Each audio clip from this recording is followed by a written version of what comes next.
안녕하세요. 흑푸스입니다. 2023년 7월 12일 연준의 CPI 발표 후 13,600을 횡보하던 나스닥 종합지수가 일제히 상승하고 있습니다. 현재 14,000을 돌파하고 있습니다. 이는 2021년 11월 나스닥 최고점 16,000에서 1년 뒤 2022년 10월 1321포인트 마이너스 35%까지 하락했다가 현재 약 마이너스 12%까지 올라온 모습입니다. 주가가 상승하면서 제피를 전량 매도했다는 사람도 봤고요. SCHD를 많이 보유 중인데 꿋꿋이 인내하며 모아간다는 사람들도 보입니다. 유튜브에 보면 무조건 상승한다는 상승론자들, 경기 침체가 온다고 하는 사람들, 무조건 버틴다고 하는 사람들, 경제 상황들을 설명해주는 사람들, 이렇게 다양한 사람들이 있는데요. 저도 유튜브를 많이 보고 다른 뉴스나 정보들을 많이 찾아보는 편인데요. 아무리 찾아봐도 주가 예측은 쉽지 않습니다. CPI 발표 후 이렇게 상승할 거라고도 예상하지 못했습니다. 며칠 전 1,300원대를 횡보하던 달러 환율도 현재 1,271원까지 내려와 있는 상황입니다. 개인적으로 달러가 원래 가격으로 돌아온다는 것은 경제가 안정화되어 가고 있지 않나라는 생각도 해봅니다. 3.1%를 예측했던 CPI 지수가 3.0%를 안착하며 최근 들어 엄청난 하락률을 보였는데요. 지금 나스닥 지수가 일제히 상승하는 이유는 CPI 지수 때문일 겁니다. 그래프만 봐도 계속해서 하락하는 모습을 보입니다. 이 근원 소비자 물가지수 코어 CPI를 보면은 이번 CPI 발표 이후 4.8%라는 것을 확인할 수 있습니다. 23년도에 계속 5%를 유지하다가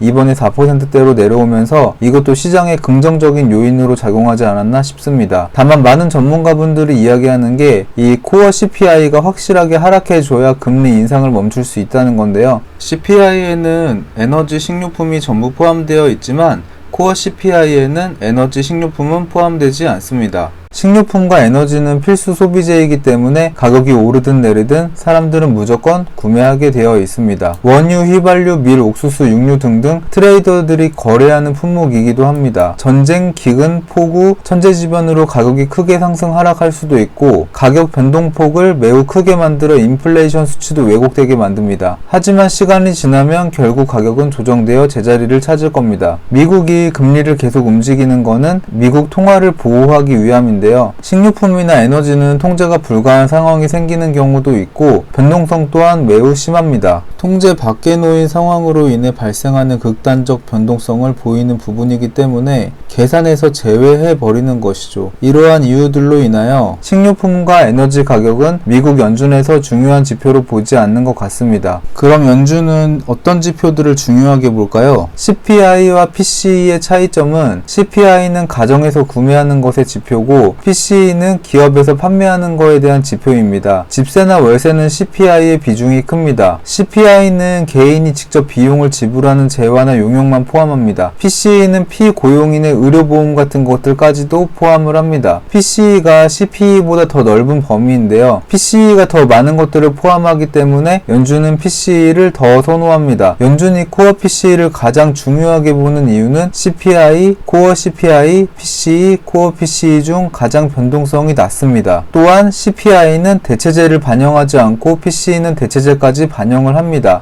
예를 들어 소고기 가격이 비싸지면 사람들은 소고기를 덜 사먹고 햄버거나 닭고기를 사먹게 됩니다. CPI는 가격이 올라간 소고기 값에만 집중을 하지만 PCE는 비싼 소고기 값이 햄버거나 닭고기로 옮겨가게 된 부분까지도 반영을 합니다. 즉 산출 공식이 다르다는 건데요. 이러한 이유들로 근거하여 코어 PCE를 가장 중요한 지표로 삼는다고 합니다. 근원 개인 소비지출 물가지수 코어 PCE가 2%대로 가져야 연준이 금리 인하를 본격적으로 한다는 건데요. 2023년 7월 28일 21시 30분에 코어 PCE 지수가 발표될 예정인데요. 아마 이 지수에 의해 또다시 증시가 출렁이지 않을까 생각이 듭니다.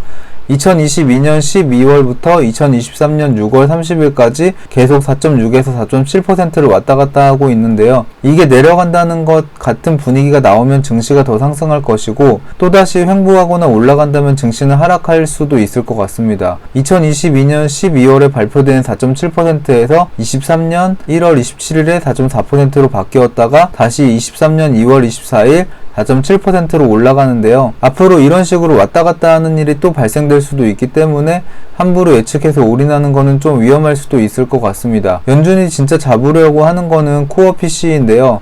이걸 금리를 올려서 계속 푸시고 있는데 무기를 강화해서 자이언트 스텝으로 더 세게 푸시는데 이제 엄청 견고하고 딱딱한 느낌이 듭니다. 잘 안 까지죠. 푸신다는 건데 생각보다 잘 안 부셔지는 것 같습니다. 2009년부터 2021년 말까지 계속 저금리로 돈을 풀어서 이게 아주 견고하고 딱딱하게 굳어진 것 같은데요. 지금 이런 상황에서 어떻게 해야 될지 모르겠다 이렇게 생각하시는 분들도 계실 것 같아서 제가 한 가지 추천드리는 방법이 있기는 합니다. 단 모든 선택에는 장점과 단점, 기회비용과 리스크가 존재합니다. 일단 종목을 하나 정합니다. 가장 안전한 S&P 500이나 SCHD를 추천하겠지만 더 크게 먹고 싶다면 QQQ도 괜찮습니다. 더 욕심이 나시는 분들은 제가 말씀 안 드려도 QLD, TQQQ, 엔비디아, 테슬라 이런 종목 하시는 분들도 계시겠죠? 가장 중요한 건 첫 번째, 그 종목에 대한 믿음이 있어야 됩니다. 주가가 하락하면 그 종목에 대한 믿음의 실체가 드러납니다. 믿음이 사라지는 순간 매도해서 손실을 확정하게 됩니다. 종목을 골랐다면 투자 금액을 2년 정도로 잡아서 하루씩 나눕니다. 예를 들어 2천만원이라면 나누기 365, 나누기 2는 27,397원. 이 금액으로 비가 오나 눈이 오나 매일 사거나 며칠에 한 번 또는 한 달에 한 번씩 기계처럼 사는 겁니다. 여기서 중요한 게 주가가 올라가면 더 올라갈 것 같아서 더 많이 사고 싶고 주가가 떨어지면 더 많이 떨어질 것 같아서 안 사고 자꾸 미루게 됩니다. 이건 누구나 예외가 없습니다. 하지만 기계처럼 똑같은 양으로 계속 사기만 해도 중간 이상 갑니다. 상위권이라고 생각합니다. 저도 현재 이 규칙을 지키기 위해 노력하고 있습니다. 이만 영상 마무리하겠습니다. 시청해주셔서 정말 감사합니다. 다음에는 더 좋은 영상으로 찾아뵙겠습니다.